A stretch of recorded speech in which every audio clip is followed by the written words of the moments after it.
Jornal da Rede Alesp. Bem, pessoal, nós agora vamos de entrevista aqui no Jornal da Rede Alesp.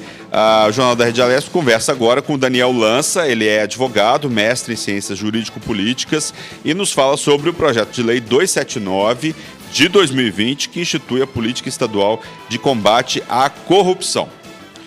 Boa tarde, Daniel. Seja bem-vindo ao Jornal da Rede Alesp. Boa tarde para vocês que estão nos assistindo. Boa tarde para os apresentadores. Daniel, fala um pouco para a gente, né, sobre o projeto de lei, do que ele trata, dá detalhes para a gente desse projeto. Legal. Bom, primeiro dizer que esse projeto de lei trata sobre a política de combate à corrupção no âmbito do Estado de São Paulo e quão importante, né, esse tema, não só no Estado de São Paulo, mas no Brasil. Lembrar que hoje nós temos um panorama que ainda demonstra que a corrupção é um assunto muito sério no país. Não à toa, hoje mesmo foi preso um secretário de Estado no Distrito Federal por conta de corrupção em compras de medicamentos e de testes rápidos do Covid. E não só isso, né, a própria Transparência Internacional, que é uma das maiores ONGs de combate à corrupção do mundo, demonstra que o Brasil está mal no índice de percepção da corrupção, ele está da metade para baixo, e que esse é um assunto de fato muito importante. Vale lembrar, meus caros, que todos os anos se fazem uma pesquisa com brasileiros para perguntar qual é o maior problema do Brasil, e nos últimos anos a corrupção tem aparecido ou entre o primeiro ou entre os primeiros, de modo que esse assunto é muito importante para que ele seja focado pela administração pública, inclusive por meio de projeto de lei. E aí esse projeto de lei 279, de autoria da deputada Alessandra Monteiro, da Rede, vem em ótima hora por conta tanto da importância e da relevância do tema, trazendo uma série de ferramentas que são necessárias tanto para internamente, para que os governos e a administração pública, direta e indireta, tenham como prevenir a corrupção internamente, como que também, na medida em que eles contratam fornecedores, empresas do setor privado, eles também passam a exigir que essas empresas tenham ferramentas de combate à corrupção. Tem pergunta, Fábio? Nesse momento ainda não. Tá bom, perdão. Daniel, tramita na Alesp aí esse projeto de lei, né? Fala aí na sua primeira parte da política estadual de combate à corrupção, né? Qual que é a importância desse tema e como os governos podem prevenir o combate à corrupção internamente? Essa é uma ótima pergunta. Primeiro porque quando a gente pensa nesse assunto tão difícil, né, de corrupção, de controle da administração pública, se tem jeito de fazer alguma coisa, e é óbvio que tem, né, a corrupção e o combate à corrupção hoje já tem uma metodologia científica, né, testada e comprovada de como a gente pode pelo menos mitigar. É impossível acabar com a corrupção, porque o próprio ser humano ele vai sempre pensar em novas formas de eventualmente burlar, ou de fraudar, ou de se corromper, mas hoje existem boas ferramentas, e é isso que o projeto de lei 279 inclui, né? No primeiro momento, determinando para que a administração pública direta e indireta, portanto os órgãos da administração pública, tenham ferramentas de prevenção. E aí eu imagino que os nossos telespectadores estão se perguntando que ferramentas são essas, né? Bom, primeiro é dizer que é muito importante que tenham regras claras sobre o que o servidor público, né, pode fazer, o que ele não pode fazer, o que ele pode aceitar. Por exemplo, um presente de uma empresa privada que tem interesse, por exemplo, em participar de uma licitação. O servidor público pode receber um almoço, um presente, um brinde de final de ano? Não pode, né? Então é muito importante deixar regras claras, a partir de códigos de conduta dos servidores públicos, de manuais anticorrupção, ou seja, para que não haja zona cinzenta, entendendo que, infelizmente, boa parte da corrupção ainda está na zona cinzenta, né? Ou seja, no fato das pessoas não saberem até onde elas podem andar e o que elas não podem aceitar, além de diversas outras ferramentas, treinamentos sobre integridade e ética, né, treinamentos anticorrupção, canais de denúncias que possam receber denúncias, inclusive anônimas, né, e serem tratadas por meio de investigações internas confidenciais, inclusive com a autoridade para punir servidores públicos e empresários que sejam demonstrado, né, que eles estão participando de processos de corrupção, além de diversas outras ferramentas. Então, hoje já existem boas ferramentas, metodologias, diretrizes importantes para que tanto a administração pública possa prevenir esse mal tão terrível para o Brasil, quanto que eles possam também tratar para que as empresas possam fazer isso também. Doutor Daniel, o senhor falou agora há pouco aí que às vezes a questão da corrupção é uma coisa que está intrínseca no ser humano, né? Por que o ser humano se corrompe às vezes tão facilmente? Há quem diga até que cada ser humano só muda, o que muda é o preço, né? Eu quero não acreditar nisso. Mas por que a gente tem essa fraqueza de quando tem uma oportunidade ali, às vezes, de levar uma vantagem, a gente aceitar essa vantagem, mesmo que isso seja um ato de corrupção? Essa é uma ótima pergunta que vem sendo discutida por filósofos desde os primórdios da humanidade. E aí existem algumas coisas que nós podemos tentar responder na medida do possível. A primeira delas é que, de fato, é muito importante entender que todos nós somos ou podemos ser, em alguma medida, corruptos ou corruptores. De fato, numa situação de pressão, de racionalização, de oportunidade, pode ser que o ser humano se sinta tentado a fraudar, e entender essa nossa dinâmica, essas nossas dificuldades e as nossas eventuais fraquezas nos ajudam a entender melhor como preveni-las. Ou seja, não existe um ser humano que é mau, os seres humanos que são bons, embora pesquisas hoje, especialmente no mundo corporativo, demonstram que existem algo em torno de 10% do chamado perfil do fraudador, ou seja, aquela pessoa que, se ela tiver a oportunidade, se ela tiver eventualmente sobre alguma situação de pressão, ela vai se corromper mais facilmente.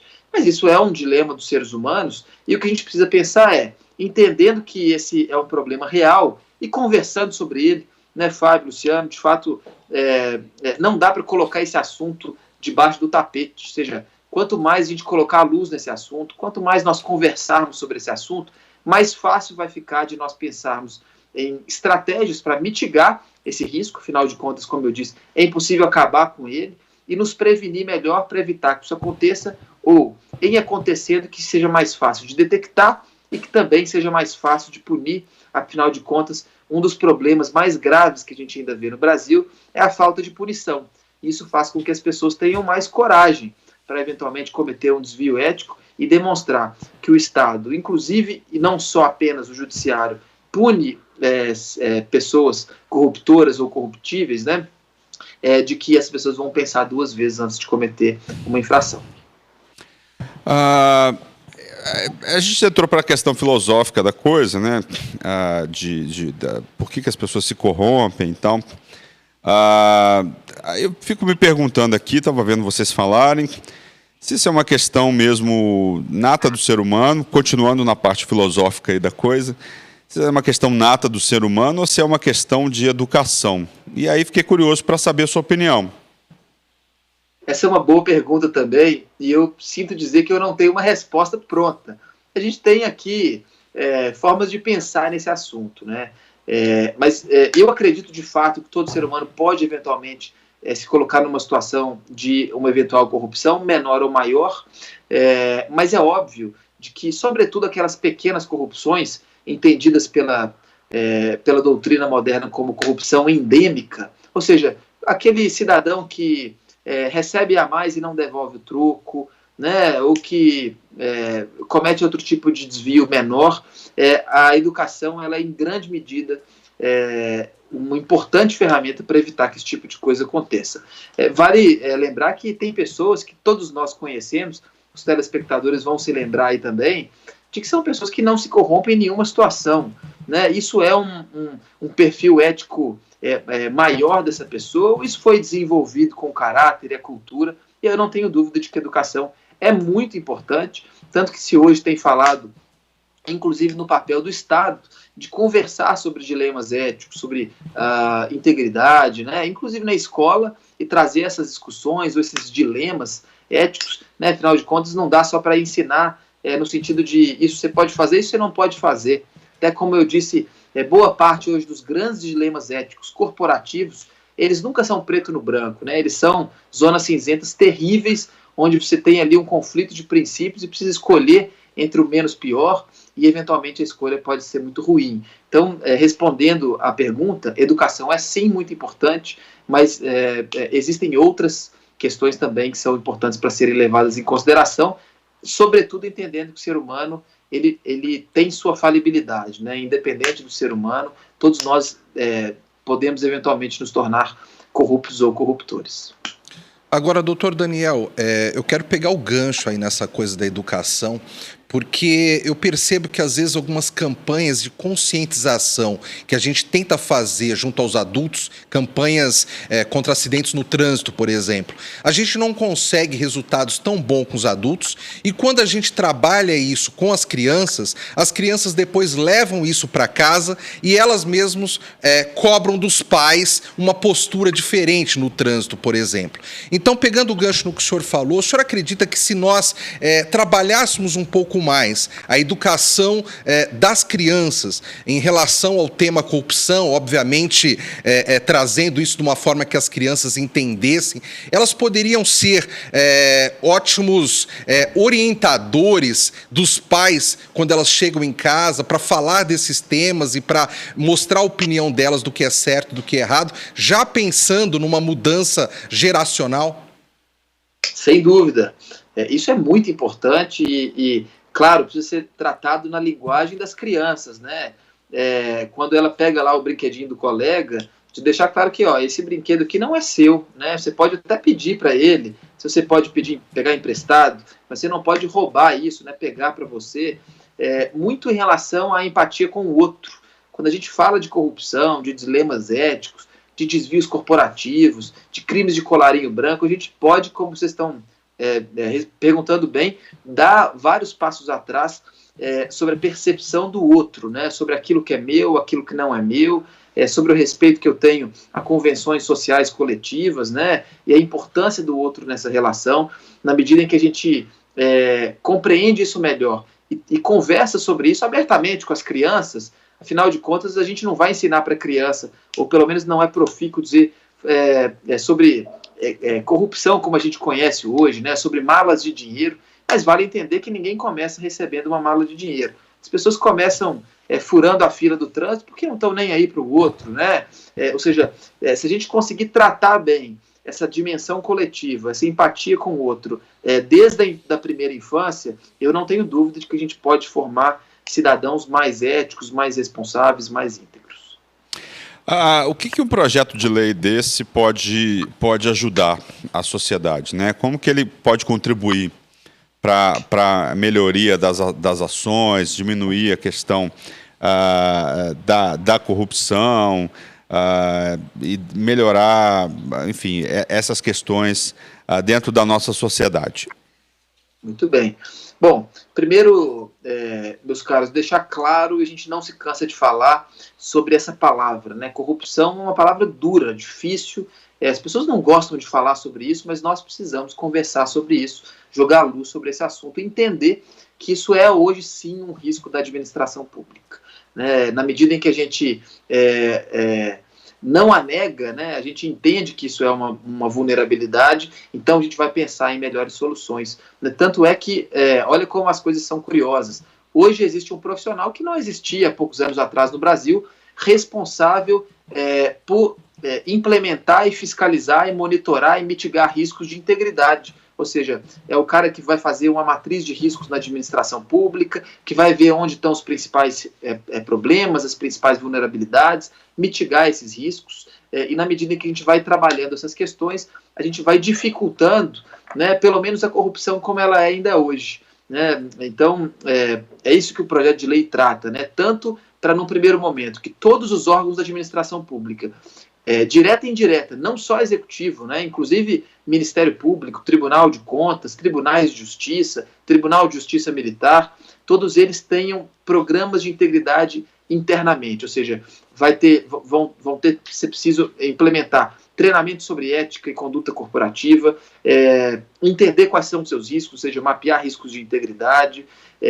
aprimorar controles para evitar, por exemplo, que um servidor converse com o empresário sozinho, fora do ambiente de trabalho, num ambiente que não é a repartição pública, né, onde boa parte das negociatas acontece. Então, essas são as primeiras grandes iniciativas desse projeto de lei, brilhante, por sinal, que já tem relatório aprovado na Comissão de Constituição e Justiça. Mas ele trata de um segundo ponto muito importante. Sabe aquela história, Fábio, Luciano, de que quando um não quer, dois não brigam? Esse projeto de lei entende isso perfeitamente e por isso ele determina não só que os órgãos públicos tenham controles anticorrupção, mas que a partir de agora, né, aprovando esse projeto de lei, todas as empresas que participem de licitações e ganhem licitações para fornecer para o Estado, que elas também tenham seus próprios controles anticorrupção, ou seja, elas também vão precisar implementar treinamentos, também vão precisar ter matrizes de risco para entender aonde estão seus riscos e vulnerabilidades de corrupção, de fraude, de lavagem de dinheiro, também vão ter canais de denúncias, vão ter que fazer com que esses canais sejam comunicados e por aí vai. São 15 ou 16 requisitos que tornam obrigatórios para as empresas que fornecem para o Estado e também para todos os órgãos públicos estaduais para que tenham programas de integridade. E aí a gente blinda dos dois lados, ou seja, um governo mais íntegro, né, com suas próprias ferramentas e empresas também mais íntegras que têm suas próprias ferramentas anticorrupção. Doutor Daniel, nessa questão de corrupção, sempre tem quem é corrompido e quem corrompe, né? Muitas vezes a gente alia a corrupção aos políticos, de uma forma geral. A gente fala, político é tudo corrupto. Infelizmente, a gente taxa dessa forma os políticos no Brasil. Mas, ao mesmo tempo, muitas empresas acabam aparecendo o tempo todo envolvidos em escândalos de corrupção. Ou seja, muitas vezes a gente culpa os políticos, só que a gente vê que toda a sociedade ali está compartilhando de uma forma ou de outra com a corrupção, incluindo as empresas. Qual o papel da iniciativa privada, qual o papel das empresas no combate à corrupção no Brasil? Ele é importantíssimo, como eu falei, né? Imagina se a gente tiver só o lado das empresas que não aceitam mais praticar atos de corrupção. Você praticamente esgota a possibilidade de haver corrupção, porque a corrupção só acontece quando os dois lados estão interessados em trocar vantagens indevidas para algum outro fim ilegal. A gente escuta muito, quando a gente vai falar sobre integridade no âmbito público, de dizer assim, Daniel, mas isso não vai dar certo. Mas por quê? Porque o empresário já chega oferecendo uma propina aqui e aí acaba que vai ter sempre alguém que vai aceitar do outro lado. Daí quando a gente vai falar nas empresas, as pessoas me falam, Daniel, isso não vai dar certo. Por quê? Porque não adianta a empresa ser honesta, quando a gente chega no órgão público, sempre vai ter alguém ali solicitando uma vantagem indevida. Então vamos começar fazendo a nossa parte, né? Plantar uma boa semente de integridade, tanto no âmbito público quanto no privado. O privado já está mais avançado, é importante que se diga, na implementação dos programas de compliance, como isso é conhecido no âmbito corporativo, e compliance nada mais é do que ter uma série de ferramentas anticorrupção, em prol da integridade, da ética corporativa, para evitar qualquer tipo de situação que possa dar a entender que a empresa quer um tratamento especial, que ela pode oferecer alguma vantagem indevida. Então, hoje nas empresas está acontecendo uma verdadeira revolução, de modo que, mesmo entre relações entre privados, às vezes uma empresa deixa de contratar outra, Fábio, porque ela diz assim, você tem um programa de compliance? E a empresa fala, não. Daí fala assim, então, eu não vou te contratar, eu quero contratar uma empresa que eu tenho confiança. E aí a gente volta a lembrar de uma frase memorável de um dos economistas mais conhecidos da história do mundo, Adam Smith, que dizia que a base do capitalismo é a confiança. Se a gente conseguir reforçar a confiança nas relações comerciais, elas vão ser mais baratas, obviamente mais íntegras, mais éticas, e isso vai fazer, inclusive, com que se desenvolva mais economicamente o nosso país. Tá certo, muito obrigado aí, doutor Daniel Lança, que é advogado, mestre em Ciências Jurídico-Políticas, falou sobre o PL 279/2020. Muito obrigado pela sua participação aqui no Jornal da Rede Alesp. Eu que agradeço, um ótimo dia para vocês. Para nós. Bem,